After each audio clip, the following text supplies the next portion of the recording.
What's up? What's up, y'all, man? We in this building.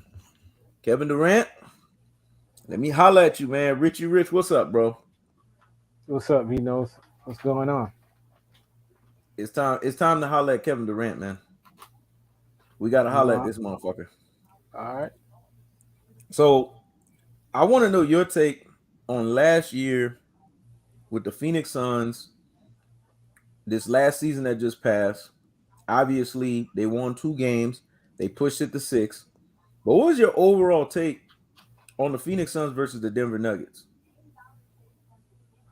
My overall take on that series was, you know, I felt they would have had a shot if Chris Paul didn't get hurt because I felt that Chris Paul brought a dynamic to that team to where he was able to control the pace, and they actually had a point guard to actually control that part of the game and make sure possessions weren't wasted on guys being volume shooters because Durant and Booker, they were just it was just like your turn, my turn. Once Chris Paul got hurt, it was like your turn and my turn. And Kevin Durant, he hasn't been with that team for a while. Remember, he just got traded to that team. He was able to play a couple games, then he got hurt. He twisted his ankle in a pregame warm up. I I don't know what he was doing. He shouldn't have been doing stuff like that at his age. Just take it easy. You're 35. You've been through a whole bunch of crazy injuries.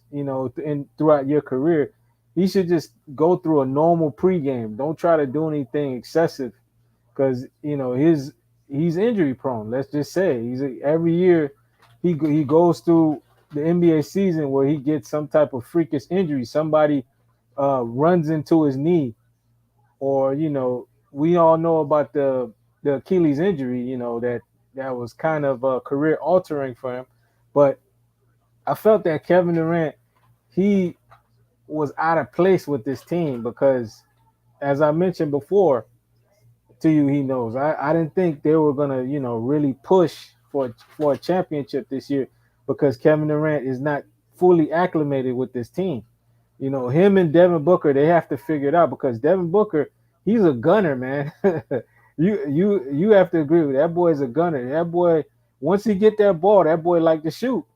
Him and Durant, they gotta figure out how they're gonna do this, man, because they're not gonna win like that. You know what I'm saying? To where because it's gonna be that whole Russell Westbrook Kevin Durant situation again. If Booker's taking all these shots, and then Kevin Durant, it's kind of gonna get Kevin Durant out of sync. They got to figure it out. Guys have to pick their spots. But from what I've seen, they can be deadly. Now they're bringing in the element of Bradley Beal, but the thing with all these guys is these guys are all efficient scorers. When you look at their field goal percentages, their 3-point percentages, these guys are hitting in the 50s, and in the 3-point percentages, high 30s or 40s. So it's not like these guys can't shoot. It's not like these guys are not efficient scorers. It's about these guys making sure they're divvying up the basketball in a way where they're not obvious. They're not wasting possessions. These guys are not redundant on the court.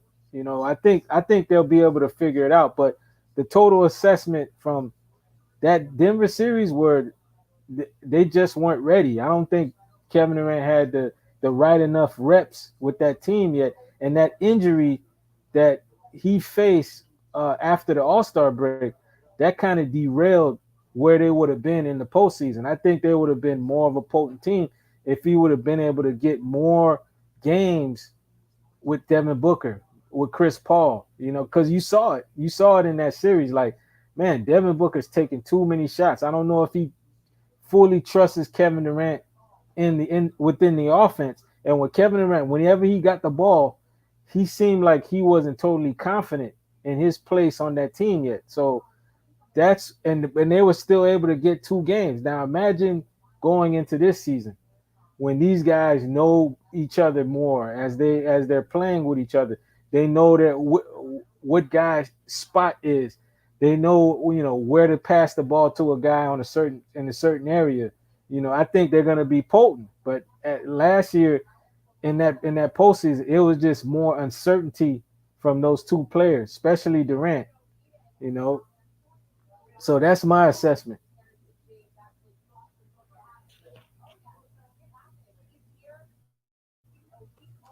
All I heard from you, with all due respect, nothing but excuses. And I'm gonna explain why. I have a heavy hand when it comes to Kevin Durant. In this instance, let me explain why. And Richie Rich knows. I've been patient with Kevin Durant. You know this. I defended Kevin Durant behind the scenes when you've gotten on him hard. You told me, man, you need to get on Kevin Durant. Brooklyn time, you need to get on him. You told me I need to hold him accountable. I said, no, it's not time yet. Listen, the Phoenix Suns are no different than the Golden State Warriors.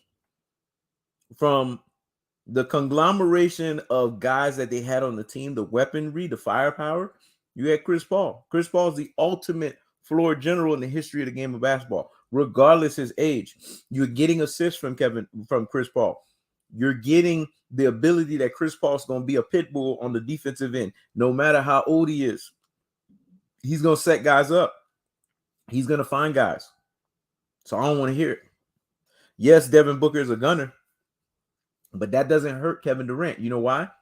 Because you and I both know he's the greatest off-ball player in the history of the game. Kevin Durant can drop 40 points without the ball being in his actual hands and without him being a volume scorer. You know this, and I know this. There's the three greatest scorers in basketball. Michael Jordan is the most cold-hearted, assassin mentality scorer. Kobe Bryant's the highest difficulty of degree scorer. But Kevin Durant is the most efficient scorer. And there's a reason why he's efficient. Because he doesn't need the ball in his hand. See, Jordan and Kobe need the ball in their hands. Kevin Durant don't need the ball in his hands. He's a walking 50, 40, 90 walking gazelle. Just give him the ball. He'll put it in the hoop. He'll get you over 86% free throw shooting. So the bottom line is this guy is damn near 7 feet. There's no excuse why he shouldn't have Rambling the Denver Nuggets. Yes, Devin Booker's a gunner, but guess what? I don't have a problem with Devin Booker because Devin Booker did his full role. I've been telling people from the jump, Devin Booker's not a number one option. I know number one option when it comes to basketball, and I know number two option when it comes to basketball. Heck, I've invented the rule book of basketball hierarchy and role players. What is number one? What is number two? What is number three? And then the damn role players. When you look at Devin Booker is a high octane number two. Kevin Durant is a number one. See, in basketball, when you are in your position, you have to play to the level of your position. Well, Spider-Man said it best. With great power comes great responsibility. Didn't Spider-Man say that? So the great power that Kevin Durant has is he's the number one option. The great responsibility is he has to deliver like the number one option.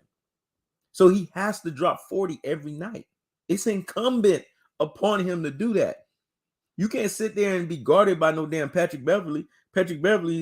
And then you turn around and get in the media and say, do you not know who the fuck I am, KD? And then you go the rest of the series, you go the rest of the damn year and Rambling teams. That's the KD you need to be. Because guess what, KD? You didn't have a team in Brooklyn. The team was not consistent. Okay. You get a pass. But you got a team in the Phoenix Suns. Nobody's stepping on your toes from an offensive standpoint. And this whole thing that Kevin Durant needs time. No, Kevin Durant's the only superstar. You plug him in any system, it's seamless transition because he's off the ball. And that dude automatically contributes. So I don't even want to hear the excuses. Bottom line is Kevin Durant didn't get the job done. And Kevin Durant has failed from the beginning of his time with the Phoenix Suns. This was an opportunity for Kevin Durant to get a championship. Kevin Durant should be on ring 3 right now with 3 finals MVPs. This is your opportunity, Kevin Durant, to show separation. This is your opportunity to show why LeBron James, you are the emperor to his supposed king nonsense. This is the opportunity to prove to you why Stephen Curry's career is because of you. The reason why Stephen Curry is relevant is because of you. And then you go and fumble it? Yes, I have a fundamental problem with that. Because now, when Kobe Bryant told you he signed your shoes, that's the most disrespectful thing you can do. You got to understand, man, there's a respect that comes to that passing of the torch. Jordan passed the torch to Kobe. And what did Kobe do? He respected it. Kobe played to the full variation. He's played to the full 1,000% of that passing of the torch. In so much so that they asked Kobe, well, what did Michael Jordan tell you? And Kobe said in the All-Star break, well, if I tell you, I'm gonna have to kill you. That's how much Kobe took that thing serious. Kevin Durant gets the shoe signed in 2016, autographed by damn near Kobe Bryant. And what does Kobe tell him? Be the greatest in a league that has LeBron James, in a league that has Stephen Curry. The level of disrespect, the laziness with greatness. Yes, I have a problem with that. And Kevin Durant don't get the job done this year. He needs to visit Kobe Bryant's tombstone and tell Kobe, I denounce what you told me.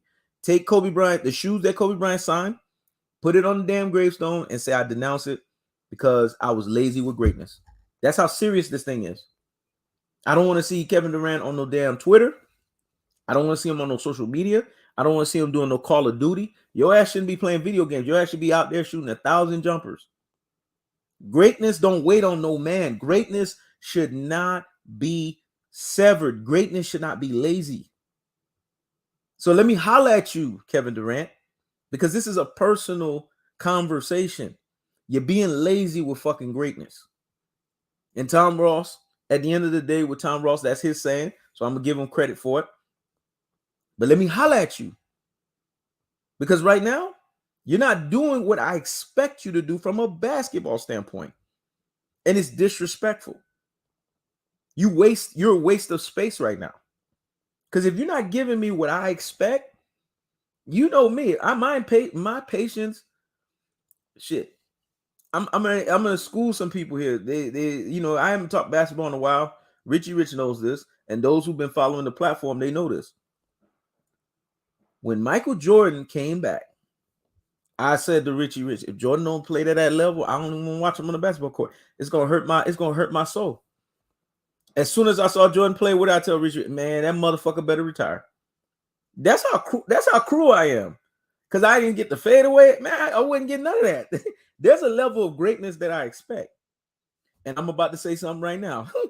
I've said this to Richie Rich. I've said this to E-Dub. I've said this to Big Dave. I've said this to Tom Ross. They all cringe when I say it. And I get it. They have their version. Everybody's their own man. But when Kobe came back from the Achilles, the second I saw him on the basketball court, this motherfucker need to retire. This ain't Kobe. There's a level of greatness that I expect. And if I can't get it, I don't even want to deal with you no more. I know that's heavy-handed. I know that's sad. I know that's crazy, but that's the way I roll. Kevin Durant, you are Durantula. You are the Slim Reaper. You are easy money sniper. You've been given these terms. You are KD Trade 5. KD 3-5. You are Mr. Walking Gazelle. Oh, you are a walking variation. You're a walking giraffe. Damn near the size of a center. Move like a damn point guard, shooting guard. I expect for you to dominate and obliterate your opponents. There's nobody on the Denver Nuggets that should be able to hold you. Nobody on the Denver Nuggets you can't be dropping 40 on. So him not winning last year, Kevin Durant failed the team. Because as the leader of the team, the buck stops with the leader. Devin Booker did his part. He did his Scottie Pippen part. So I don't blame him. He fulfilled his Scottie Pippen role. Chris Paul fulfilled his Dennis Rodman role. He fulfilled his third option role. And DeAndre Ayton did what he was supposed to as a big man. He got you the rebounds and he got you the buckets. Kevin Durant didn't do his part. His part is to score and to score relentlessly. Basketball at the highest levels is to demoralize a defense through scoring. I don't care about all this team crap and all of that. We know this to be true because the two greatest basketball players have proven it. They've given you a blueprint. When you want to demoralize the defense, you got to keep scoring and scoring and scoring and scoring. That's why I like Kevin Durant, because he was getting the Michael Jordan and the Kobe Bryant mode of basketball. You keep giving them buckets. You keep giving them buckets. You keep giving them buckets. That's how they would have beaten the Denver Nuggets. But Kevin Durant was inconsistent. Oh, he had 39 points. That's cute. But where's the 39 the next game? Where's the 39 the next game? Where's the 39 the next game? Where's the 39 the next? You're supposed to keep giving me that. So they lost because Kevin Durant didn't do what he was supposed to. That's just flat out, plain and simple. It is what it is, man. And last time I checked, it is Kevin Durant's team. See, every team Kevin Durant go to is his team automatically because he is the better superstar. Just like when he was on Golden State Warriors, it was his fucking team. It wasn't no damn Stephen Curry team. They kept trying to say it was Stephen Curry's team, but we all know who won the Finals MVPs. Remember that's the weight. So now he's on the Phoenix Suns. It's Kevin Durant's team, and he didn't do his job. He didn't fulfill his role. Kevin Durant has one weakness, and for the longest, I've hid away from not mentioning the weakness, but I'm gonna have to say it. He has some lapses mentally as a leader. He fails to hold his guys accountable. He's a little too quiet and passive, and he does not hold himself all the way to the full feet of the fire the way he's supposed to. See, those behaviors were accepted when he was winning. See, when you winning, I ain't got shit to say. When he was ramalanging LeBron James, he was back-to-back in LeBron, man, that behavior is acceptable. But when you're not winning, now we have to put it under a microscope. We have to sit here and dissect it. And it's caught up to him. And see, you can't go off of the back-to-back against LeBron because there are too many critics. There are too many pundits that are saying that even though those championships that you won are credible, they're saying it's invalid. You had Charles Barkley call you a fucking bus driver. You have Shaquille O'Neal basically questioning your greatness. This is the opportunity when, like Jordan and Kobe, see, every time they criticized Jordan and Kobe, they kept the foot on the necks. Where do you think I got to keep the foot on the necks from? Watching Michael Jordan and Kobe Bryant, the way they play basketball, they keep the foot on your damn necks. Well, Kevin Durant, you got to keep the foot on the necks.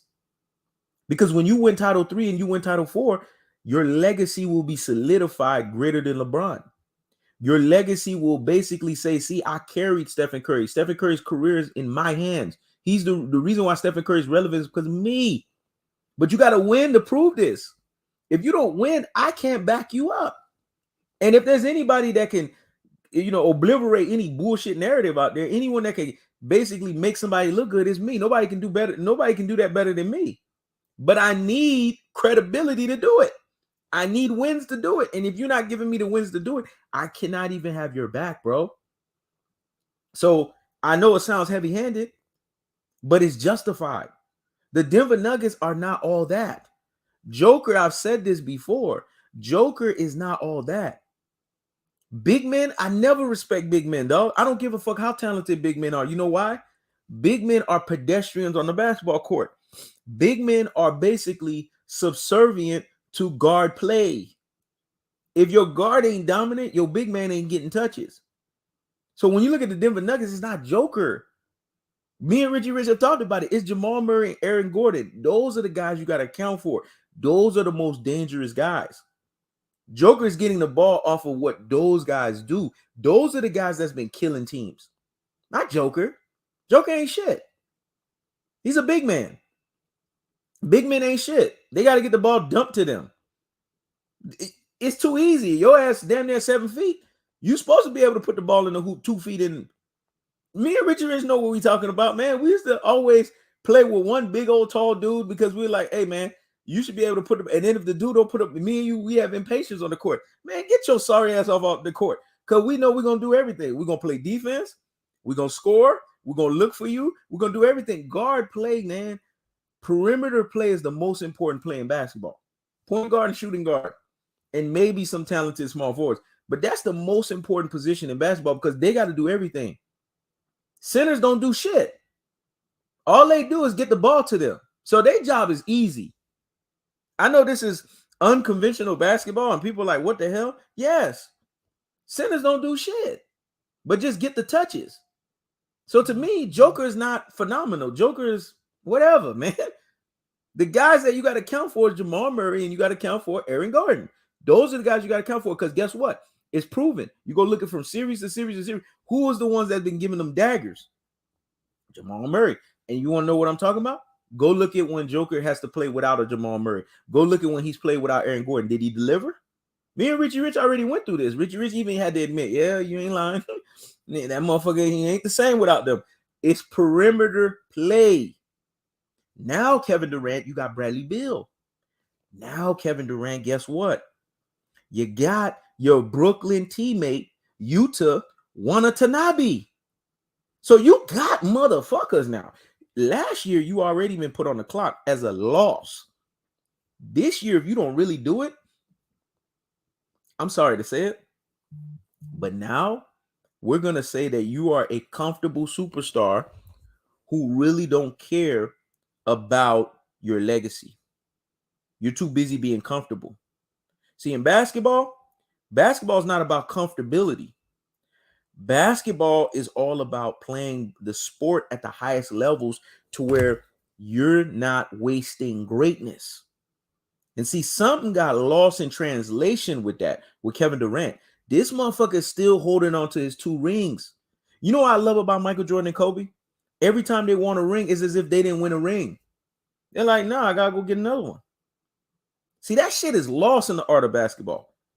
Nobody cares about your 2 rings, Kevin Durant. If they did, they wouldn't call you a fucking bus driver. You need to be taking this personal. Like, damn, do they not know who the fuck I am? You have to remind the world again. You are Kevin Durant. And if you can't remind the world that, then step to the fucking side, man. It's that damn simple for me.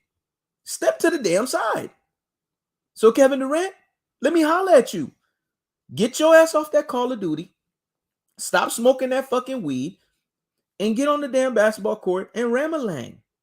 Because last time I checked, if you don't do this, it's a disappointment. Because the Phoenix Suns, they didn't get you because they want you to score. They didn't get you because this is the last leg of your career. They got you because it's championship or bust. And the moves that they've made this year is proven of that. It's evident of that. And I'm seeing even Kevin Durant fans are making excuses for Kevin Durant, saying, well, you know, Kevin Durant is him. No. Because if you all about greatness, you all about basketball, then you should be all about the respect aspect of understanding that with great power comes great responsibility. And that's all I have to say on that, bro. Well, man, you went in, man. You know what I'm saying? I'm hoping we can figure out a way to send this to Kevin Durant. I know you got you Kevin Durant is gonna, if you could send this to his socials, you know he's gonna watch this, because that's what he pretty much responds to everybody who has something to say about him. But I'm he's probably really going to listen to what you have to say, man, because he's in that point of his career where he has to take these things seriously. His legacy is on the line. People don't respect him, even though he got those 2 chips, those Finals MVPs, because you have people out there that felt that he had to go to that situation in Golden State to win those rings. What has he done for me now? Stephen Curry has gone to win a ring, a Finals MVP. What has Kevin Durant done? You know what I'm saying? So it's put up or shut up time. Nobody wants to hear, excuses from Kevin Durant. He was supposed to be one of these players that was dominating within this span of 4 or 5 years. And he's come up short, man. The whole Brooklyn experiment was an absolute failure, man. That was an absolute failure, bro. That is something that Kevin Durant, anybody who was involved in that, they want to forget about that, because that was terrible. It's as if they all wasted time, man. They shouldn't have even formed that union. If they would have known what they know now, they probably wouldn't even form that team, because every guy going into that was selfish. Kevin Durant, because he didn't want to he was selfish to a degree to where he didn't want to put the sense of urgency on those guys. Those guys were selfish because Kyrie, he was doing his own thing, man. Not saying that they don't really need a coach, or taking personal days. the vax thing. I don't get on Kyrie because of that. Because you know, they can't force you to take the vax. If you don't want to take that thing, you don't want to take it. It's your personal choice. I can't fault Kyrie for something like that. That's your body. You should uh, be the person who has a right on what's put in their body or not. You have that right as a human being. James Harden, he wanted to come to this team and win an easy ring. He never got himself in shape. He just wanted an easy ring. He didn't want to go 100% into this thing. He wanted these guys to carry them. And when it didn't work out that way for him, he axed out. All those guys were selfish, and when all three stars are selfish in a situation like that, it never works out. It always ends up in flames. So Kevin Durant, man, you are in a situation again where you have an opportunity to dominate, man. So you have to dominate. There's no other way or ifs or buts about it.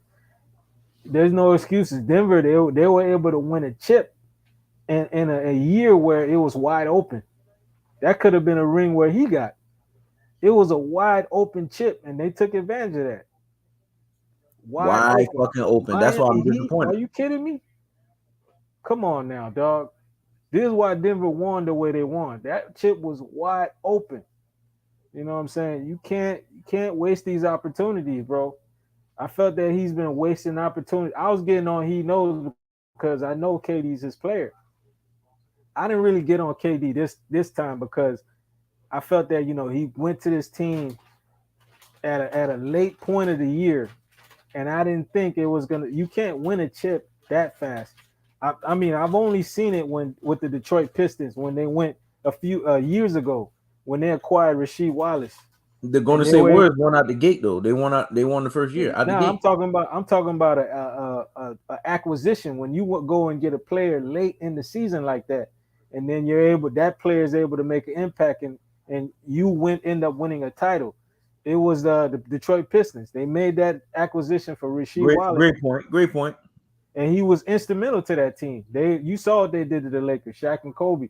You know what I'm saying? That team, that Detroit Pistons team, they were legendary in what they were able to do.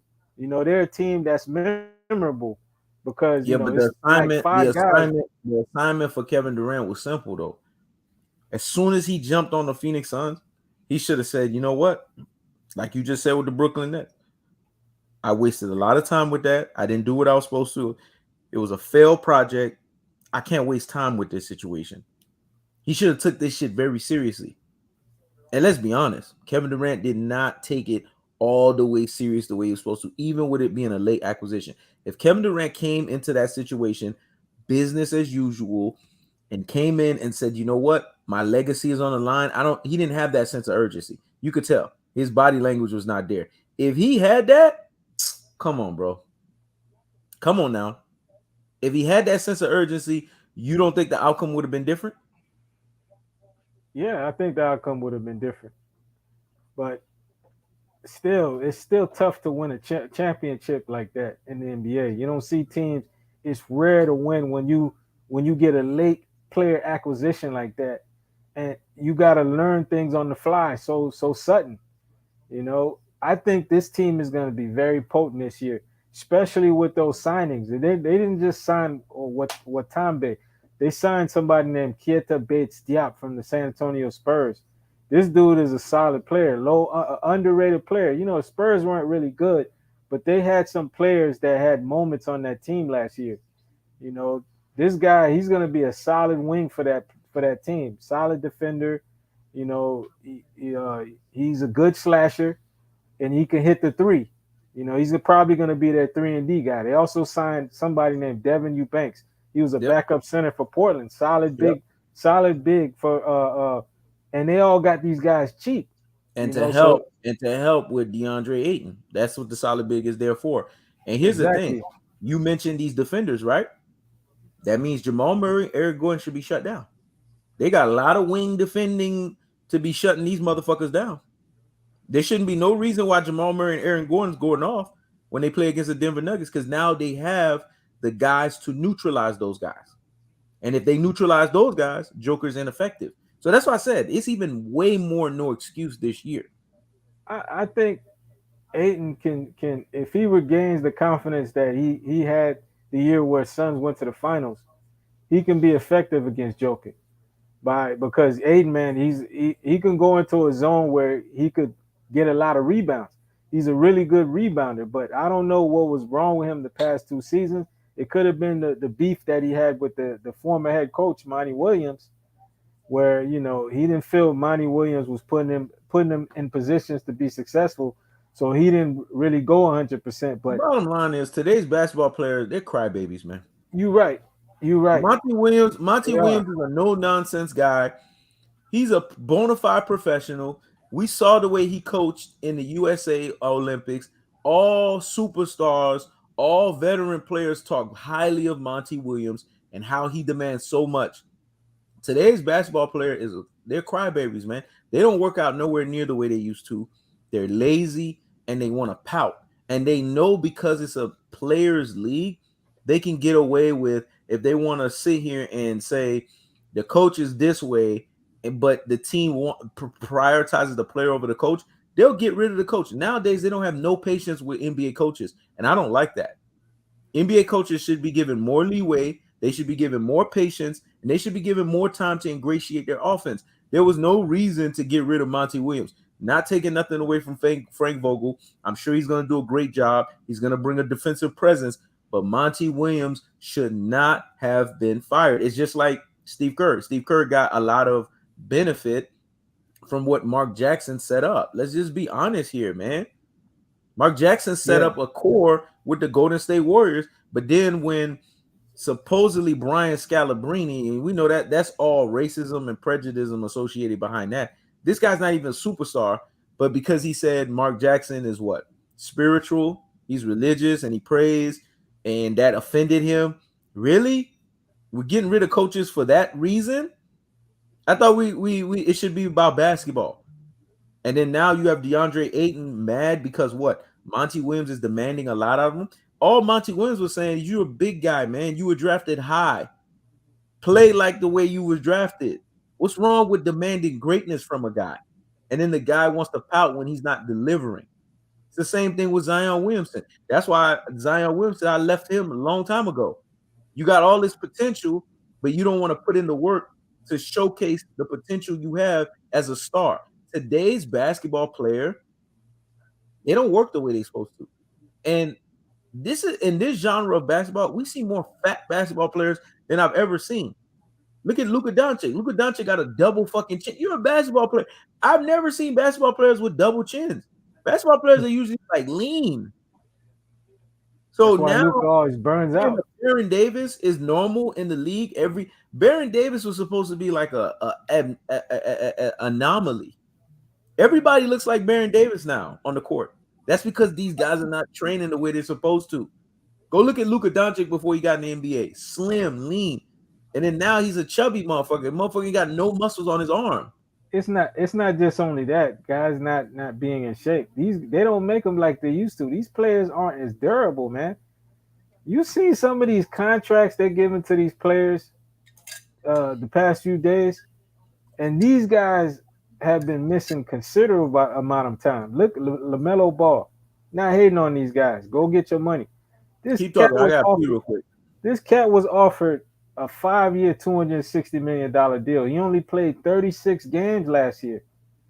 He's supposed to be a cornerstone for the Charlotte Hornets franchise, and he can't even play a majority of the season. And they go ahead and hand him 5 years, 260 mil. Like, come on, man. It's like a slap in the face, man, to the dudes in the past that paved the way for these guys, man, to earn these contracts. Once again, I'm not hating on LaMelo Ball. Go get your money. But man, it's like the NBA is going backwards, and how they're trying to present this product to us. Like, this is why viewership is down. People aren't really interested in the games during the regular season, man, because guys aren't playing. Guys are missing games. They're load managing too much. Players are out every other game. It's ridiculous, man. You wonder how the NBA is the money is being funneled in like that when the star players aren't even playing games. It's ridiculous, man. I just don't know it. You know, we could talk about the old Ja Morant situation, or Zion Williamson. But one of the main problems is availability. A lot of these players are just not playing games. Well, I Gilbert Arenas understand talk the about it. older veterans. Gilbert Arenas said, guys, he showed pictures of basketball players. He showed pictures of Joker, all these guys. The NBA has an influx of fat motherfuckers, man. I've never seen that many guys. These guys don't even have triceps, dog. Man, basketball players used to be cut.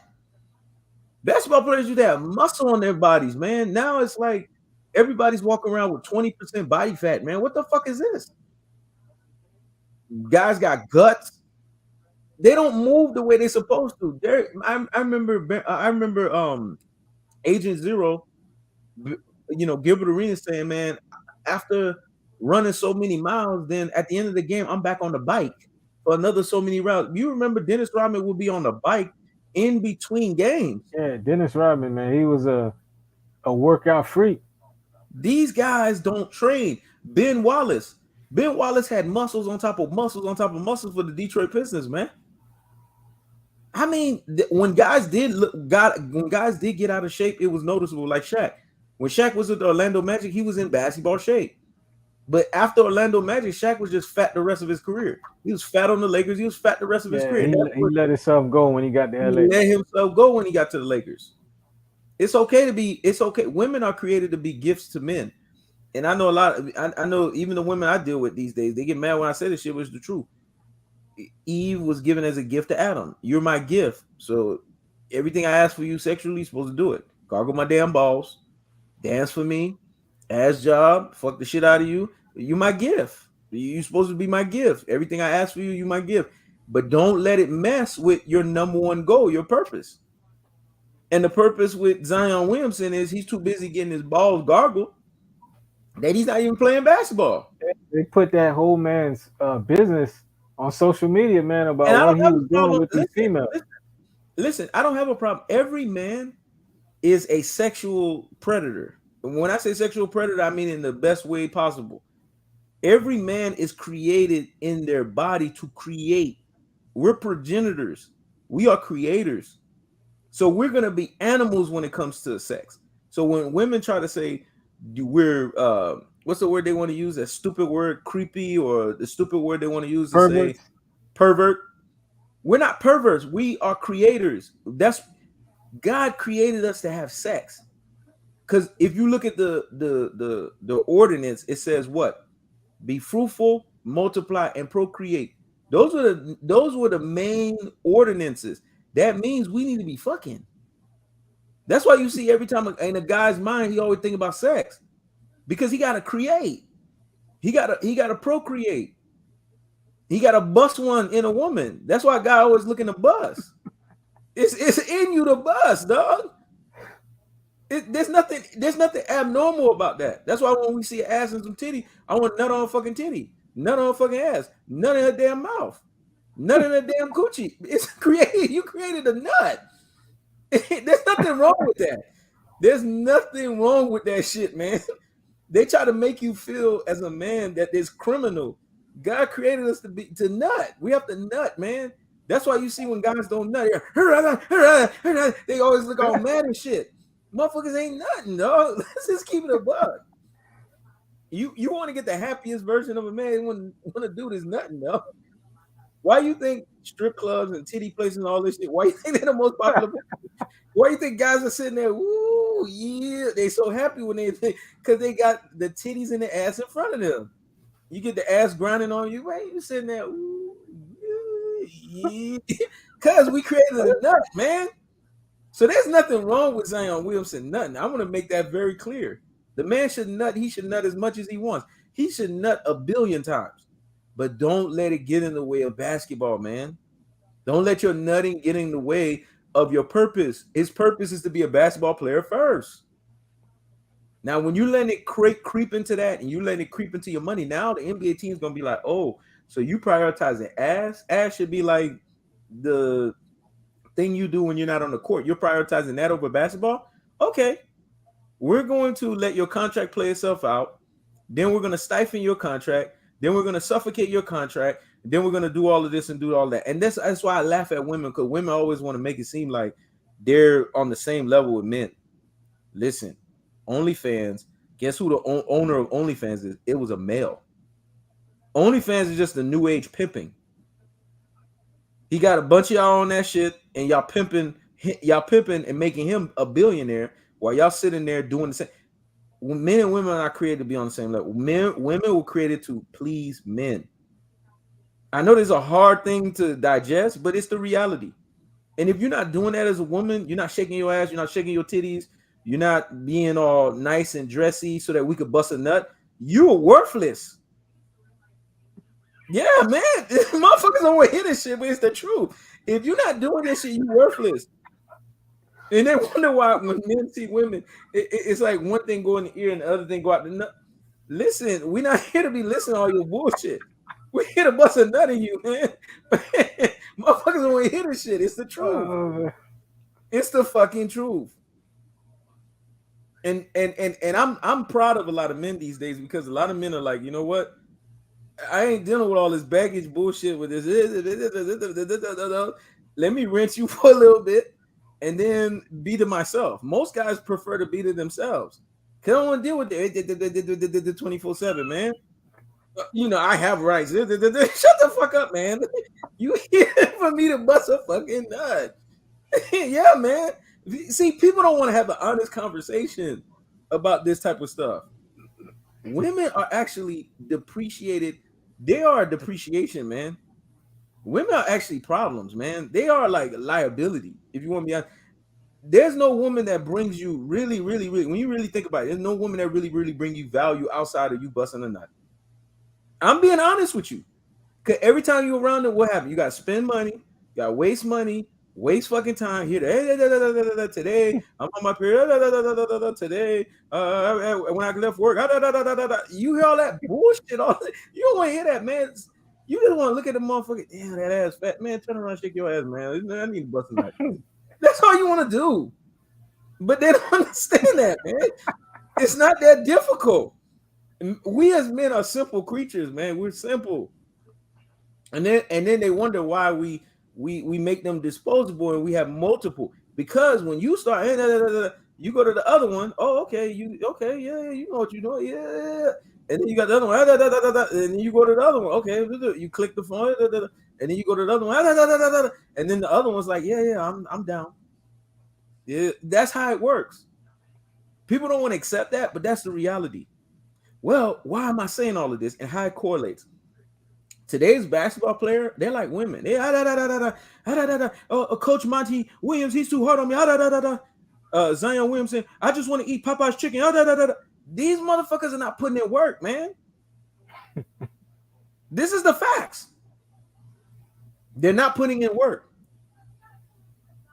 And then when you sit there and you look at today's product, Luka Doncic, why you got a double damn chin? I never was sold on Luka Doncic. Luka Doncic is a poor man's version of James Harden. I've already seen James Harden. Why do I need to see Luka Doncic for? And he don't even play the way James Harden plays. I might at least give James Harden credit. James Harden is actually even better than fucking Luka Doncic, man. I'm gonna be honest with you. See, that's why most people don't like dealing with me, because I am so honest. I'm so damn honest, man, and I don't play. James Harden was in his prime, not this version of James. But even this version of James Harden, man, Luka Doncic, to me, nobody could tell me Luka Doncic is better than James Harden. James Harden's put up some career numbers offensively that Luka Doncic can't even touch. But you know why they want to say Luka? Because he's the great white hope, man. I already know how this shit works. They got to bill him because he's the great white hope. But let's be honest, James Harden's better. But they both are choke artists, man. Today's basketball product is not what it used to be. And you got a whole bunch of guys, they're just pussies on the basketball court, man. And that's why I'm mad at Kevin Durant. See, I brought it right. I said all of that because y'all know me, man. I'm a storyteller. I'm always contextualizing back to where it belongs. That's why I'm so mad at Kevin Durant. You dealing with these types of guys on the basketball court, men that are not even men, and you're not even ramalanging them. You're not even beating them. That tells me that Kevin Durant is lazy with the greatness, dog. That's what it tells me. He's lazy with the greatness. That's what it's all said and done. So when it's all said and I'm done, not gonna man, lie. we get it. The People want to CK, ride on He Knows. People want to ride on He Knows because now He Knows is hot again. People want to jump back in the YouTube channel or whatever, because the Spence videos doing their thing or whatever. You guys knew I was coming back, man. You know what I'm saying? I didn't make it a hot line. I made it a hot track. Y'all motherfuckers got to remember that shit. I always make it a hot track. So when you sit here and say you a prediction loser. Richie Rich knows this. Everybody else knows this. You've lost your every prediction you pick. You pick Mikey Garcia instead of Earl Spence. You are irrelevant with your prediction. You sat here and picked LeBron James as a basketball player. You are irrelevant with your predictions. So nobody want to hear what you got to say. But anyways, back to what we talking about star here. power. Irrelevant, man. If I was y'all, wouldn't even mention these people's names. They're irrelevant. We just too good for them. They want to now. They want to come back because we on fire right now. That's what people do. You know what I'm saying? It's like what's that boy's name? Damn, from Texas. Now I'm hot. They all up on me.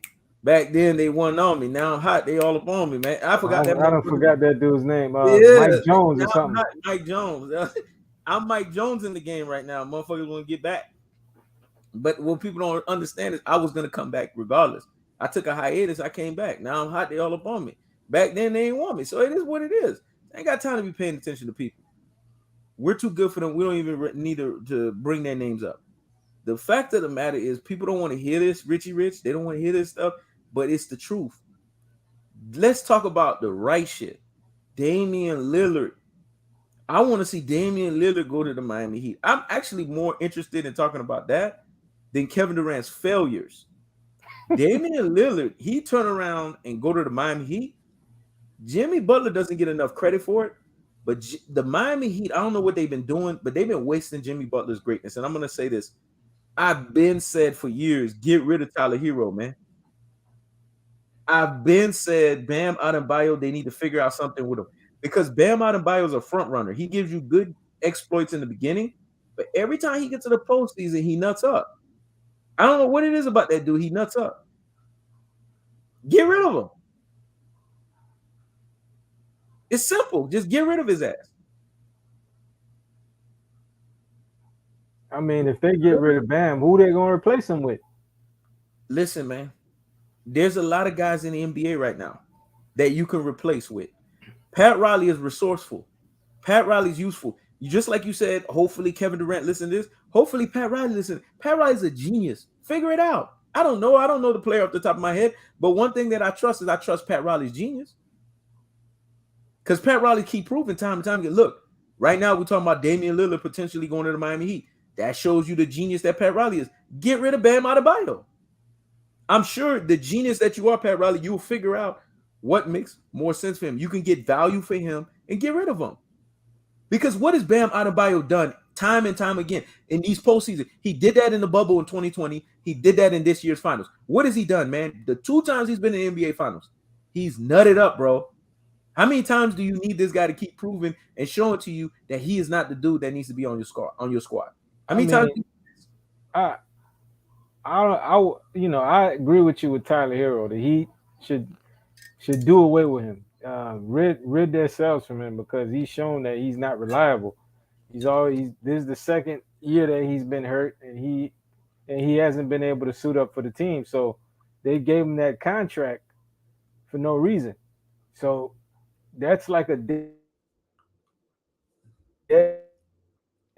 contract. They need to move on from that. But the problem is Portland don't want a hero. They ain't checking for them. So they got to figure something out. I'm hearing they got to get another team involved to make this deal happen. Other teams are interested in Tyler Hero. So I'm pretty sure they're going to make it work so Damian Lillard can be on the Miami Heat. Portland ain't going to do Dame Dollar like that. They're going to make sure. He said he want Miami. And as we've seen the last few years, when players said they want to go somewhere, they end up in that spot. So Damian Lillard is going to be on the Miami Heat. And all this Man, other stuff about him going to the 76ers or the Boston, that ain't happening. That boy going to be in a Miami Heat jersey. I'm gonna But tell you right now, I don't agree with Damian Lillard going to the getting Heat rid gonna of be, Bam, man. I don't man. agree because They got to. He's undersized, dude. He's you could nutted up you against Anthony Davis. Let's talk about this, and I want you to be honest about it. He nutted up against Anthony Davis. Did he not? yeah, but Okay, he nutted up. He nutted up in this year finals against who? Jokic, but Okay. Jokic So was out playing how most many big times men. you need to do the nut up for you? Come on, man. Bam Adebayo gonna outplay Jokic. He even outplayed AD. Yeah, but here's the thing though. Isn't Bam listed as power forward to center? Yeah, he's a power forward. Is it Joker's fault that Bam is undersized? Bam shouldn't have been guarding Jokic in the first place. Isn't Anthony Davis's fault that Bam is undersized? No. You get where I'm going with this? Dennis Rodman was the same height as Bam, was he not? Yeah, he was. And what was Dennis Rodman doing to guys that were Joker's height, Anthony Davis's height? Was he not neutralizing them? Yeah, he was So neutralizing. what's the excuse with Bam Adebayo? Let's just be honest here, man. Bam You gotta Adebayo start ain't Dennis holding these damn Rodman. NBA players accountable, man. Stop giving them a pass. He just I not ain't getting the listen. job done, bro. He's Listen, not getting it done. I'm not giving Bam a pass. It's proven though, when Bam's on the floor, the Heat are a better defensive team. Okay, when Bam's on the floor, the Heat don't win finals. Did you think they It's were going to proven. win? Did you think they were going to win with a bunch of undrafted G League It players is proven in around two finals. around Jimmy and Bam? Listen, if I didn't have two Come finals on, to go man. by, then I wouldn't be so critical of Bam. It's proven in the two finals that they've gone up, Bam has nutted up. He's 0-2. Is it the finals the highest level on how you judge Listen, basketball? He got hurt in the finals when they played the Lakers. He missed the majority of that series. Today, Richie Rich. I'm not Richie Rich. I'm not I'm not to call making Richie excuses Rich for Bam. rich Go, excuses, man. listen, go see how many games Bam missed in that series, man. You He making a got hurt. lot of excuses today for you. It's You're not even an excuse guy, man, but you're making a lot of fucking excuses today, bro. He knows. You forgot Bam got hurt. Goran Dragic and Bam got hurt in that series. Yeah, but Goran Dragic is what he is. Goran Dragic don't play defense. I'm glad they got rid of his ass. But Bam, on the other hand, this is a guy that was a quality high pick. This was a guy that was supposed to be a low post presence. This was a guy that was supposed to be a force of nature. And he was supposed to be basically what you would say a paradox. Because he was supposed to be that anomaly, that guy that's like a Draymond Green, a guy that's like Dennis Rodman, undersized, but he don't play like he's undersized. Well, guess what? He plays like he's undersized. He's not delivering, man. How many NBA finals do you need to give this guy a pass? How many times do you want Miami Heat to go to the NBA? It's hard to make it to the NBA finals. And then on top of that, when you actually make it to the NBA finals, you don't deliver. How many times do you need intel on this in order for him to screw up? That's on Pat Riley, because he trying to do it with undrafted G League players around Jimmy and Bam. These guys, they're not gonna show up when they started playing Denver. Denver figured them out. Guard those 3-point shooters. That's what was killing teams. Jimmy and Bam were picking their spots, but those shooters were going crazy. In the regular season, I was watching those Heat games. Those shooters weren't hitting shots like that. They were overachieving in the playoffs on this whole playoff run, all up to the finals. But Denver started doing things that those other teams didn't do. Boston, Milwaukee, who else they beat? New York. They weren't defending the three ball. It's like they were trying to stop Jimmy and Bam, but they kept letting those 3-point shooters open. But Denver started guarding those 3-point shooters, and they were like, you know what? We just gonna guard Jimmy and Bam one-on-one, but we not letting these guys go off. And that was it. That's all they had to do.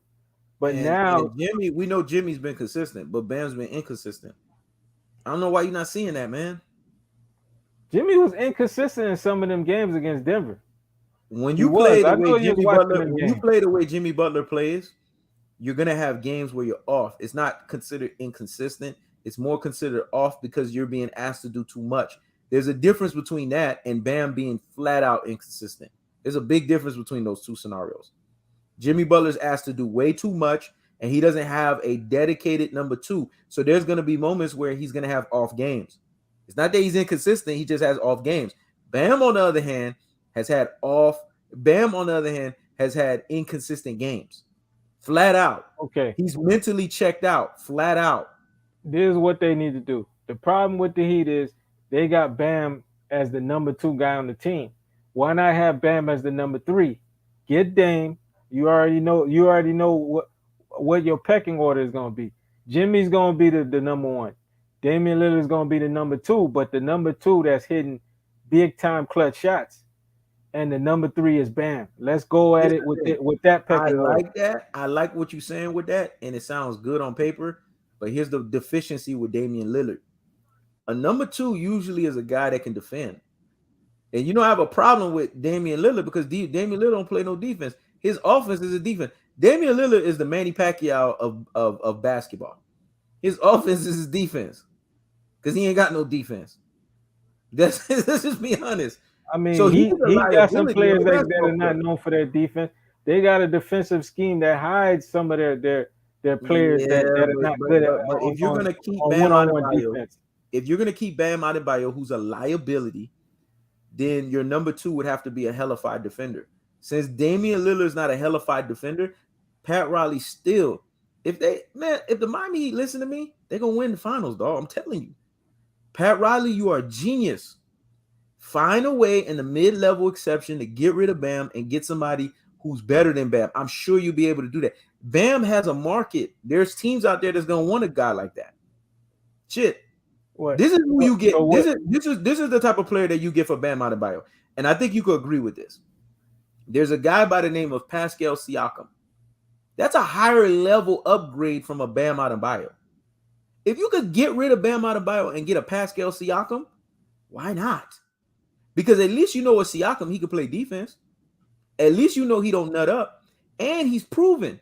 He's shown a track record in the NBA Finals that he can deliver. So you need guys that can deliver, man. You don't need guys that's gonna nut up. So I've already given you one guy, and see, I don't even follow basketball like that, and I've already given you one guy that Pat Riley could look at. So imagine if I go that's an interesting research everything. Trade scenario, but that's the thing. Would Siakam want to come and play for the Heat? Why not? Why wouldn't he want to play with Jimmy Butler and Damian Lillard and have another opportunity to win a ring like he did with Kawhi Leonard? I'm sure he would be jumping for that. Why wouldn't he want that? You'd be an idiot to not want that. Can Siakam guard the type of guys that Bam are guarding night in, night out? Siakam proved it. His body is thinner. Siakam proved it in the year that they won the title with the. See, I always go off of history, man. He was checking Draymond. He wasn't really guarding. But let's be honest. Let's be honest. Siakam was playing hellified defense that year for the Toronto Raptors. Let's be honest. Yeah, he was consistent. Siakam, he can guard multiple positions, but I don't know if he can stick on a 5 like Bam can, where they ask Bam to be. So when Bam played against Joker, guarding a 5. When Bam played against Joker, what happened? You said stick a 5. Let's go off the intel. When he played against Joker, how much Joker dropped on him? I mean, how much was Joker averaging in the finals? Yeah, how much was he averaging on Bam's defense? He was averaging nearly 30 points a game. Okay, so really 29, 28 points in the finals. So was he sticking them? Yeah, Bam was guarding. Don't you notice everybody Bam guard? These guys in the finals, they have career numbers on them. When he played against Anthony Davis, remember me and you were saying this is why Anthony Davis deserved the finals MVP? What was Anthony Davis doing though? He was putting up career numbers against the dude. Bam shouldn't be guarding no damn 5. This is what Bam should be guarding, a 4. He's proven that he shouldn't even be looking at the 5. He's too undersized, man. So if you want to keep Bam around so that he can guard a 4, I'm fine with that. But in order for the Miami Heat to be useful, they're either going to have to get rid of Bam Adebayo or get a guy that's a backup that can cover his vulnerabilities and his deficiencies. Because those are the weak links, man. I'm telling you, when I look at the Miami Heat, Jimmy Butler is being wasted away because of Tyler Hero and Bam Adebayo. I've been saying this for years. Every time I keep looking at the scoreboard, every time I keep looking at what they're bringing to the table, they're losing because of these guys. And I'm glad they got rid of Tyler Hero. They finally smartened up. Well, Bam needs to go right behind him too. Because there's other guys that you can get on that team that is going to be able to be quality players and they're going to defend. And here's the thing. Draymond Green is older, but I'm going to go out and stretch this. I think Draymond Green on a mid-level exception could be on the Miami Heat. Because at least you know what you get with Draymond. Draymond will be able to get in somebody's head. Draymond ain't taking a pay cut to go to the Miami. He just signed a new contract with the Warriors. Draymond's towards the end of his contract. So at that point, he's going to be mid-level. You haven't been paying attention. He's going to be mid-level exception. No, he's not. He just signed a 4-year, $100 million contract. So, you know what? They need to buy that bullshit out and mid-level exception his ass. That's what they need to do. Buy his damn contract out and mid-level exception him. A guy like that would be quality for the Miami Heat. You know why? Because as a veteran, he can go in there and get in people's heads. Draymond will be able to do more at this level of Draymond than Bam can do, man. I'm telling you, you can do better than Bam Adebayo. As a matter of fact, you can do an equal swap. That'd be perfect. Bam Adebayo's contract for Draymond Green contract. At least the Miami Heat could stomach a Draymond Green contract. Yeah, he's older, but guess what? You have more security with winning a title, knowing that Draymond Green can be an enforcer and get in people's heads. He's doing the same thing that Bam Adebayo is doing, but he'll be doing it at a higher level. Yeah, but Miami become a worser team, man, because they become a smaller team. Bam Adebayo rebounds the ball better than Draymond at this point of their career. Draymond Green nullifies more. Didn't the Golden State Warriors win the title in 2022? Yeah, they did. And then what did Draymond Green do? What was Draymond Green doing when they won that title in 2022? Listen, that's Golden State Warriors system. Would he thrive in the Heat system? And Heat already a team that have a hard time scoring the basketball. You bring in Draymond Green for Bam Adebayo, Heat are going to be the only team in the NBA on averaging 90 points a game. Yeah, but here's the thing. Draymond Green will work in the Miami Heat system. Let me tell you why. You could say what you want about Draymond Green, but Draymond Green is a hard worker. He prioritizes working hard. That I got to give him that. If I don't give him nothing else, I give him that. He always come in shape, and the dude works hard. So I don't see why you can't get him. But he won't be winning many games if they trade Bam for Dre. That's just the truth. So you don't think Draymond Green would be more of a benefit for the Miami Heat, especially in playoffs, with Draymond Green's playoff experience and what he brings to the table over Bam Adebayo? You do not think that? No, I don't think it would work because he's just not going to bring the same output that Bam is. It's gonna be a downgrade. Yeah, he has more championship experience. He's a more fiery player. He knows how to get in players' heads. But they called Draymond triple single for a reason, man. I'm not talking about the numbers. I'm not talking about the numbers because Draymond Green, even when he was at his best, his numbers wasn't all that. But what he was able to do, which is something that numbers cannot determine in basketball, it's called intangibles. He's the master of intangibles, man. Listen, I would prefer the master of intangibles versus a guy who's not giving me nothing. I understand, but there's a system being ran on Golden State Warriors where Draymond Green, he's complementary with Stephen Curry and Klay Thompson. You know that the Miami Heat have become progressive. You know, Miami Heat used to have this system. You remember back in the day, it used to be the Miami Heat. You have to run the Miami Heat system, and then that's it. When players come in, they have to acquiesce to the Miami Heat system. Do you know that the Miami Heat has become progressive over the years? You still got to be in defensive shape. You still got to be in hellified shape. But they kind of let the players do what they want. They started this with Jimmy Butler. They let the players kind of be who they are. So I don't see how Draymond Green is not going to be effective if he's being who he is on that basketball team. They're going to let Damian Lillard be who he is. So they damn sure gonna let Draymond Green, who he is. Why would I go against what's proven versus a guy who's shown consistently that he is not proven? I'm sorry, man. Listen, Draymond is better than I Bam like Adebayo. I like your Siakam. Now that I'd be open to look into doing a deal like that. But my only issue is the Heat would have to make sure they go acquire big because I'm not sure if Siakam you could just stick Siakam on a five like Jokic. Jokic would punish Siakam, man. It's just that Jokic got can post up people. He would punish Siakam. So you would need to go get a legitimate five if you're gonna get Siakam. But I do like that idea that you proposed. Fair But enough. Draymond, hell no. Okay.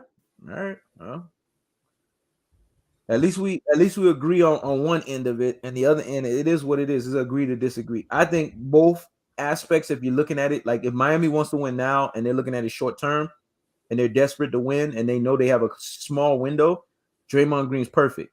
But if they're looking at a multiple year window where they can really flex it out before Jimmy Butler's dominance starts waning, Pascal Siakam. That's another way to look at it. But the bottom line is they did one part that was good. They got rid of Tyler Hero. I was happy about that. They need to really look at getting rid of Bam Adebayo. And once they do that, the team can now resurrect themselves and they can get a recharge. Because the definition of insanity is doing the same thing over and over again, expecting a different result. They're thinking because they have the nucleus of Jimmy Butler and Bam Adebayo, they're going to win. No, you keep getting there and you're losing. It ain't Jimmy Butler. So let's look in the mirror and see who else it is. That's the problem. That's all I'm saying with that. So now let's go to John Morant, man, because we got to talk about that. We talked about John Morant being basically a quote unquote, how should we say the word, thug or quote unquote gangster or whatever. Listen, I don't have a problem with anybody being a thug. I don't have a problem with anybody being gangster. If that's how you grew up, that's all you know. It is what it is. There's so many things that are associated behind that, and everybody's life is different. Everybody's growing up experience is different, and the older you get, the more you come in tune with that. So I just want to make that very clear. I don't have no problems with anybody that's like that, because you don't know, you're not a day and a mile in that person's shoes. You not walking in that person's shoes. You don't know what that person has gone through to be where they're at in that position in their lives. But with John Morant, he's a basketball player. We know he was in a 2-parent household. We know that his job, what made him who he is being an NBA player. Let's talk about that. This guy right here is actually not, he's actually the anti-Zion Williamson. He's actually balling. You know what I like about John Morant? John Morant is everything that Russell Westbrook was not. He's the perfected Russell Westbrook. He is the mastered ultra instinct version of Russell Westbrook, because he does everything Russell Westbrook does, but efficiently. Do you agree or you don't? When I look at him, I see Russell Westbrook mastered ultra instinct form. I see the perfected version of Russell Westbrook. I see Russell Westbrook, if Russell Westbrook was at his maximum potential, I see that through John Morant. And then this guy turns around and he takes all of what he's built. This guy's a legitimate star. And a superstar is really thrown around a lot. I'm going to just say he's a legitimate star in the league, right? And he's wasting that away. Basically threw money on the table. What's your take on John Morant, man? Well, I mean, Ja, like I wouldn't say he's finished yet, because we always see these stories where these guys, they can, if they come back a certain way, the Ray Lewis's, stuff like that, they can come back a certain, even Kobe, a lot of stuff was thrown at Kobe, with that whole Colorado incident. And, Kobe was able to, come back and re-image himself. If Ja can come back and re-image himself, man, he has another opportunity to go at this again and reap the benefits.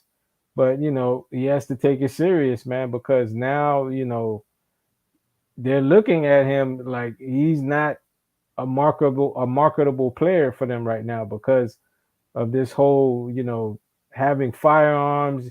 listening to certain music and stuff like gang violence and stuff like that. You're an NBA player, and like you mentioned before, the guy is from a two-parent household. He wasn't raised like that, you know.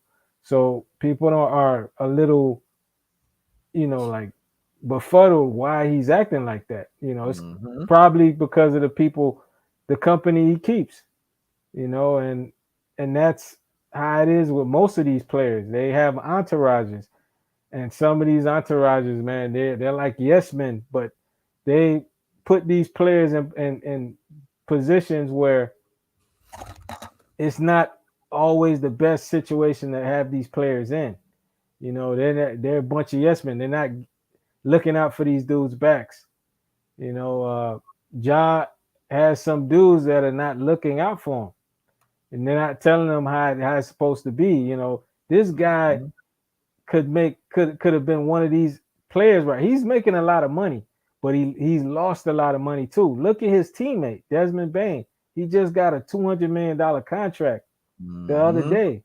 Some of these other players are getting $250 million contracts already. Mm-hmm. And Anthony Edwards, $250 million. He got $260 million for 5 years, man. These dudes are set already. John Morant got money. I think he got like $190 million contract, but he left money on the table. And like you can leave future endorsements on the table as well because they don't see you as marketable, man, because they see they can't promote you, man, because that's not what their brand is all about. So, man, you got to get smarter. If you feel that the dudes are around you are not helping you progress, because that's the only reason why you should have these guys around you, man. Is these guys they're there to have your back and they're there to make sure you're progressing. You're not Mm-hmm. regressing. You're progressing. If these guys are not doing that, then these guys can't be in your corner, man. That's one thing about we come on here, we talk about LBJ and all that stuff. We keep it strictly basketball, but you see the kind of union that he has with his crew. Mm-hmm. Those guys are have each other's backs, man. It's all about making sure these guys are moving forward where they're going in life. He has Rich Paul as an Mm-hmm. agent, man. That guy's doing his thing. He's getting all these young cats in the NBA paid. That Mm-hmm. he has that other dude that's a part of connecting LeBron with all these side deals. You know what I'm saying? It's all about it's a crew, but these guys are all doing something progressive. This is what John needs to attach yourself around, man. You can't be attaching yourself with people that are not going to help you go forward. You're an NBA star, man. You know, you're not. I don't really look at NBA players as role models, but people are going to look at these guys as role models. It just comes with the territory. Charles Barkley always says, "Now I'm not a role model, but they're gonna look at you as a role model, especially these little kids coming up that want to play basketball. That you're their favorite basketball player. They're gonna look at you. They're gonna be paying attention to how you're moving out here in these streets, and you got to make sure you're doing it this a solid way, man. Stuff like that, and only like brings us back, bro. That's what it does, especially when you're not from that element. Like I said, I would never judge anybody in that element because, I don't know what they've been through. They were born in that. So you can't judge Well, like T anybody. Morant said, like T Morant said here, T Morant said in a recent interview with TMZ, Ja was never in the streets. Of course, he was around a bad crowd, but that was only to play basketball. How many times me and you, when we play basketball, man, DAD, man, kept us inside that damn gate, though. We couldn't mess with people outside or whatever. But when we go Yeah, play on the basketball court, we right there in the hood with everybody else, right? You deal with the exactly. bad crowd when you play basketball. We made sure he went to school, went to practice, then came home. What he's trying to prove right now is stupid. See, his father is saying that. because his father understands that you being young and dumb. And we get it. Everybody's gonna be young and dumb. But here's the thing: great power comes great responsibility. I'm not saying he can't make mistakes. I'm not saying he can't be dumb. He can't be young. We all are young. We all are dumb. To be honest with you, we all make mistakes every fucking day. No matter how old you are, you're gonna make mistakes. You just hope you don't make the same level of mistakes you were making when you were younger, but you're gonna make mistakes regardless. The point that I'm trying to say is I'm not casting stones at him. My point is make sure the mistakes that you're making are not catastrophic mistakes. They're not volcanic mistakes when you on top of that are already a black man. You're already judged. All of us as black men, we walk out the door, we're judged, man. Exactly. We got a double-edged sword. We're black and we're Hebrew. We're judged because of the lineage of us being Hebrews, man. That's persecution for that. Then we black on top of that. It's like a double persecution. We walk out the door, we judged. And don't let us do our natural hair. Don't let us get in our natural route. We get judged triple. So it is what it is, man. We getting judged. But it's how you comport yourself, man. How you carry yourself. How you unction yourself on a day-to-day. Being reminding of that. Understanding how far it took, how long it took. It wasn't just 2 basketball dribbles that got you where you was at. It wasn't just 2 workouts that got you where you was at. It wasn't all of this stuff that your father said to you, your mother said to you that got you where you was at. Clearly, the 2-parent household system worked for John Morant. But now you arrive, it's about how you conduct yourself. What you can control, John Morant, is the company you keep. And if the company you keep is screwing everything up and ruining the fact that you could potentially lose everything, why are you keeping that company? They haven't been helping you. Right now, that company you kept put you on a 25-game suspension. So are they really beneficial to you? No. So now you have to ask yourself, should you make the move to get rid of the company? See, now you're at a crossroads where you have to ask yourself this question. We all got to go through crossroads in our lives. We all are going to fall down. But what are you going to do when it's time for you to get back up? What are you going to do when you fell out of your purpose? You fell out of who you were. What are you going to do to get back on the swivel? What are you going to do to get back on the road? What are you going to do to become stronger than ever? What are you going to do to become 77 times stronger? See, these are the questions that John Morant has to ask himself. I believe he can do it. I'm not criticizing him. I actually want him to do it because guess what? Unlike most of these basketball players, this dude is talented.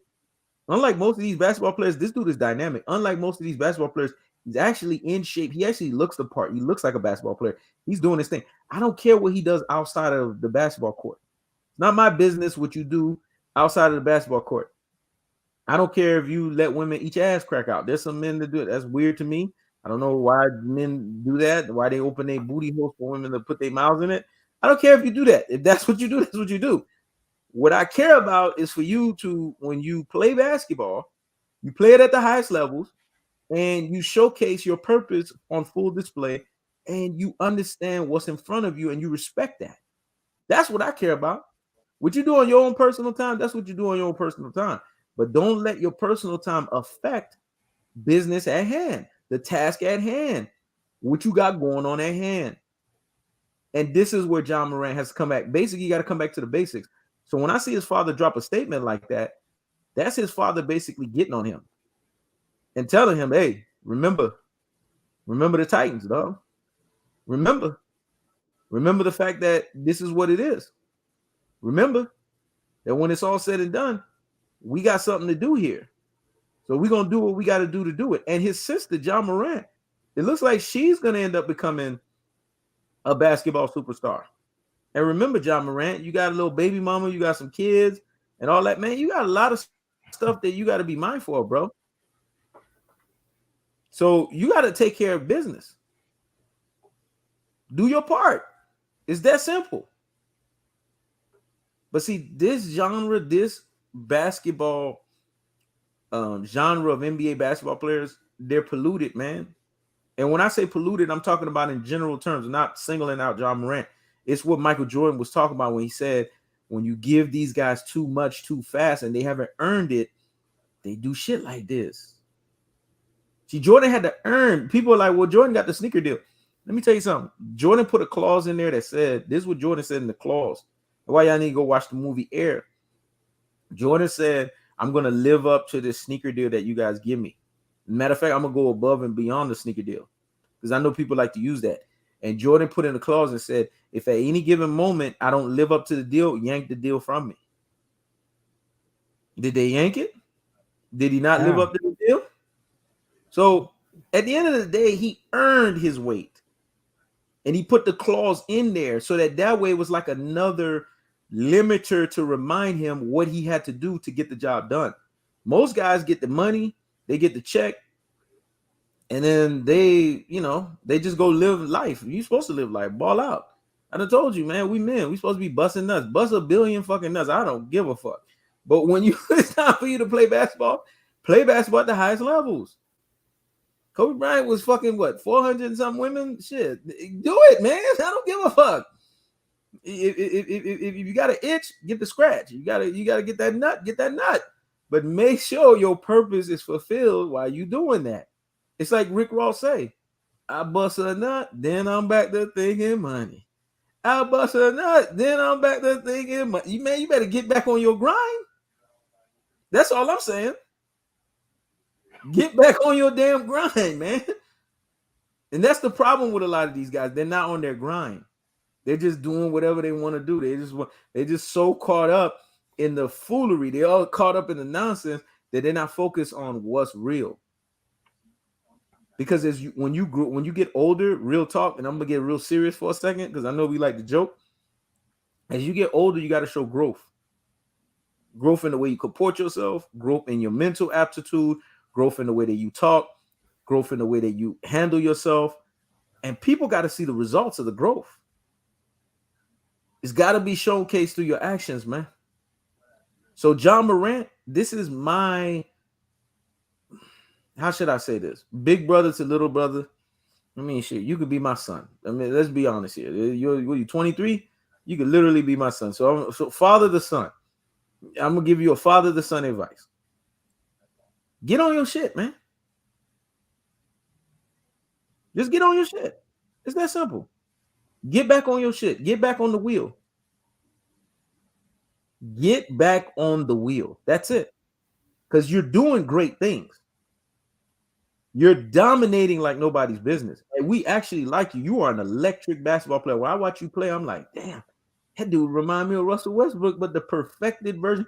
I'm like, I'd be mad because I'm like, man, he came in at the wrong time. I wish he was with Kevin Durant, them damn Oklahoma City.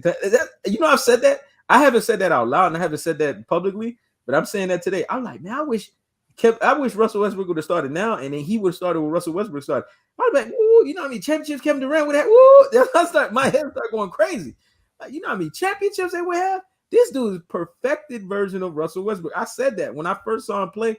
I said, this is how I wanted Russell Westbrook to be.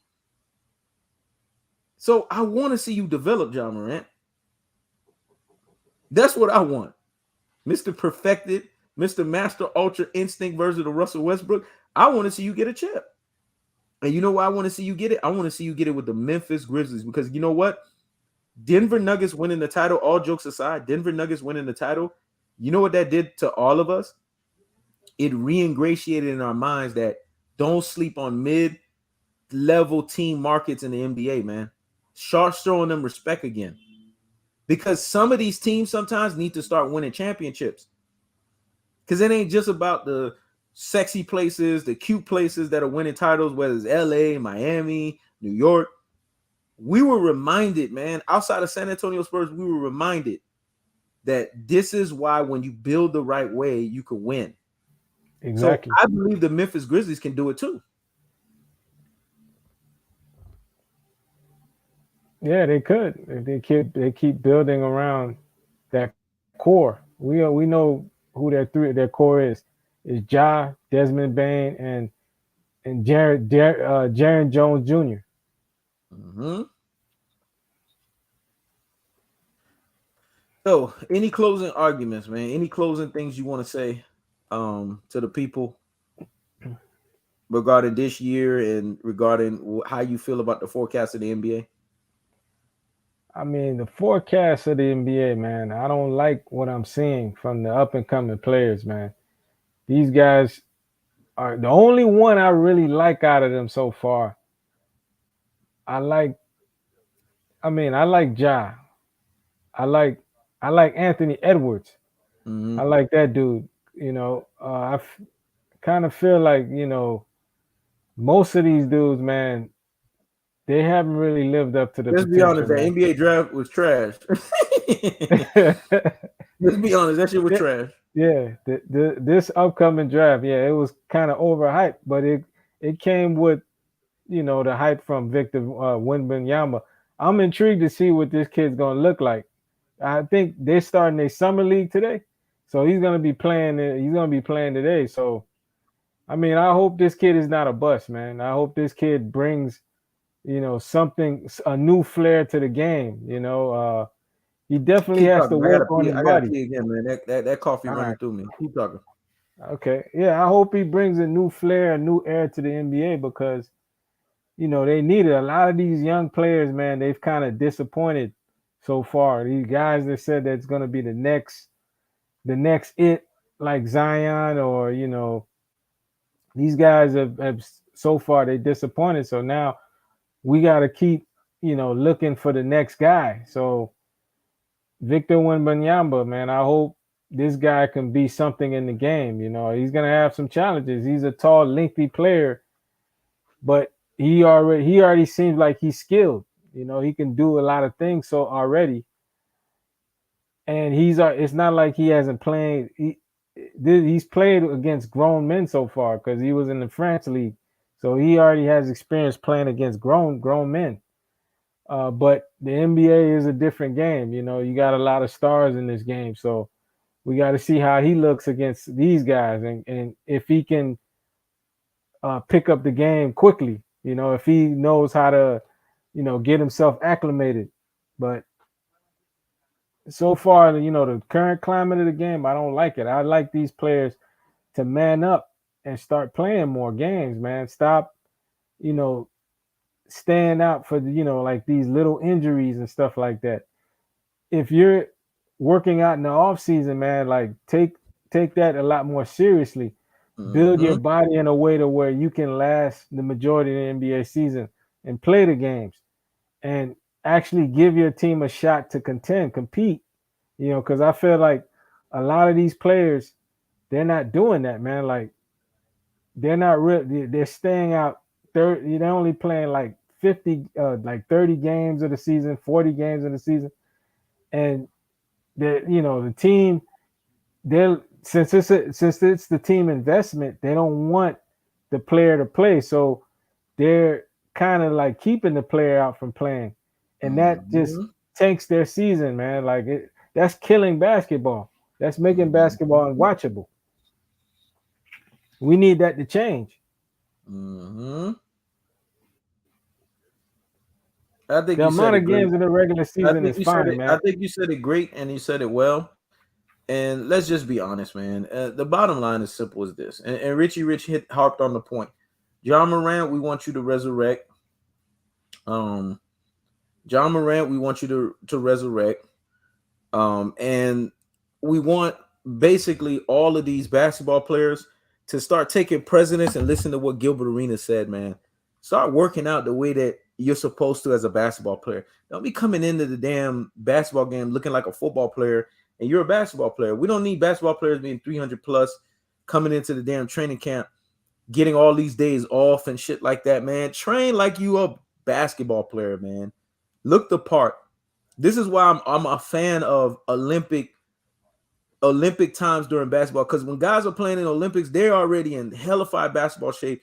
Then they come into the season and then they're in hellified shape, and then they ball out of control. Ox asked, "How do you feel about the amount of games in the regular season?" To be honest with you, with these guys and the amount of money they make, what it's 82 games still, right? Yeah, Okay, it need to be 100, man, because these guys are making the most amount of money now. So they really need to give us fans the quality worth of what they're doing. And I don't believe in that buy-in crap, man. I hate that play-in tournament. Basketball needs to get away from that. That was a thing that LeBron James pushed and he was able to get, and that's how he won that damn bubble fucking title. I hate that shit, man. This is the NBA. This is not the NCAA tournament. It's trash. They need to go back to what it was before, man. There's a difference between why it's college versus pro. But I do think there should be 18 more games in basketball. I think a solid 100 games, man. Because you know why I say that? And this is going to be a term that I take from Ross. It's going to separate the weak from the strong. A solid 100 games. This is going to let you know who's in shape and who's not in shape. Then you can go ahead and have the original format of the playoffs. You know what I'm saying? Where you got first round, second round, third round, fourth round, no dumbass play-in. And the bringing it back to that eliminates the play-in, so you can have 100 games. It offsets. It's perfect. But these guys, you got guys that, let's be honest here. You got basketball players that really don't even deserve $40-50 million a year. They're making $40-50 million a year.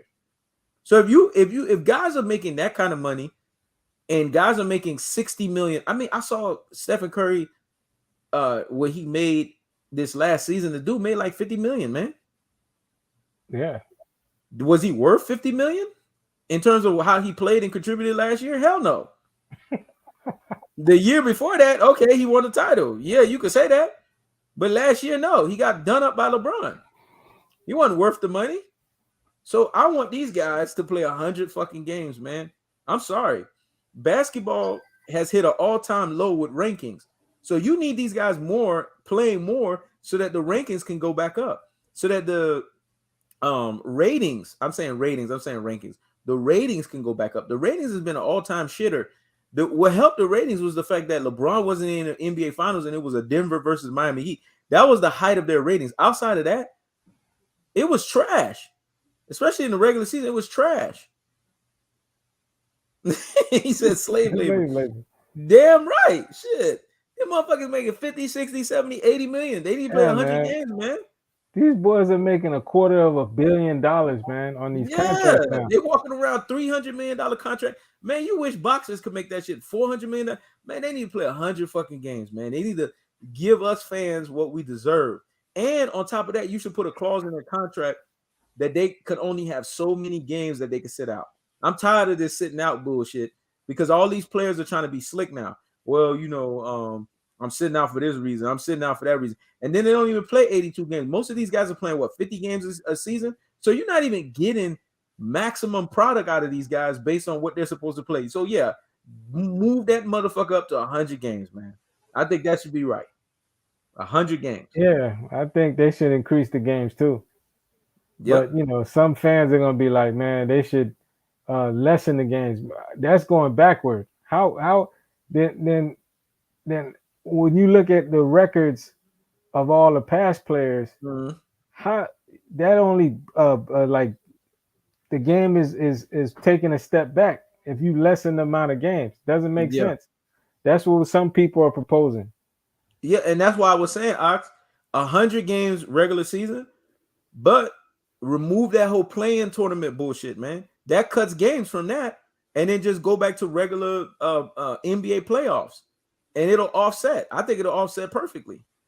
And Light Up the Bomb One say you have to play at least 65 games to be eligible for awards now. I agree, man. I agree. Matter of fact, they should bump it up. See, you're mad at me. They should bump it up. You should play at least 72 games to be eligible for awards. If it's an 82-game series, you need to play 72, meaning you shouldn't even miss no more than 10 games.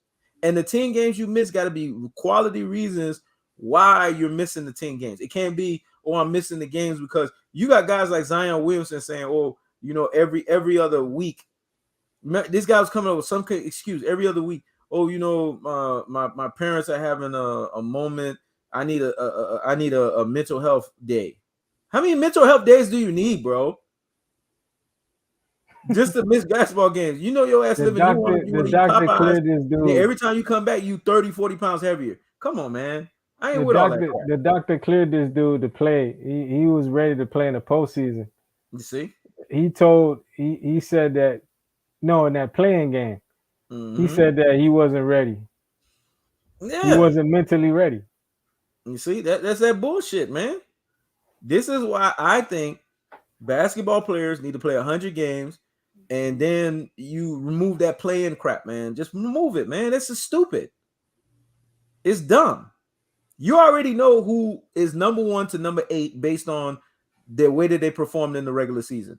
So keep it what it is. You don't need guys to have to fight to try to get in, because what this does is it tells you people that are already weaker links, they get an opportunity to jump in. No, you are already a weak link. If you didn't cut the mustard in the regular season, you don't deserve a second opportunity to come into the play. I can't stand that. It's like you basically rewarding weakness. You're rewarding the weakest link. No, if you didn't cut the mustard in the regular season, your ass is out. You didn't make the playoffs. That's why I said this is a LeBron-driven thing, because you got to understand LeBron has missed the playoffs a lot since he's been on the Lakers. So they gave him something. He was about to miss it this one too. They gave him an opportunity to make it. That's why I don't like the play-in. It's crap. It makes weak teams be weaker. It makes guys be lazier. Remove that nonsense, man. If you didn't get your 1 to 8 seed in the regular season, your ass don't deserve to be in the fucking playoffs. It's that simple. I agree. Yeah, it's just nonsense, man. It's just nonsense. But other than that, man, I appreciate everyone that contributed, everyone that paid attention, that really took the time out to listen to what we got to say. We gonna look at how things pan out at the end of this live. No promises yet, but me and Richie Rich will do a meeting of the minds and see if we're gonna bring this back again. But one thing though, if the development of Damian Lillard moves, because right now I just saw the news, it says Damian Lillard is all in Miami Heat.